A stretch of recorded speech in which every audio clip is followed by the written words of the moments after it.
Masak basuh pakaian kemas, tanggungjawab siapa? Tanggungjawab suami. Mengemah rumah, membasuh, itu kerja suami.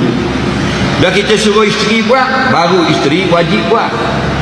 Kalau tidak, tak wajib buat. Bila isteri dah buat, kita kena beri upah. Kerana tanggungjawab dia bukan basuh baju kita.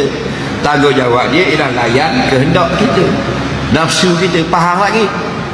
Tapi bila kita suruh dia buat, berilah upah.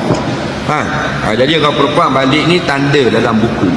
Bang, bulan lepas ni basuh 8 kali, nak sapu rumah 6 kali.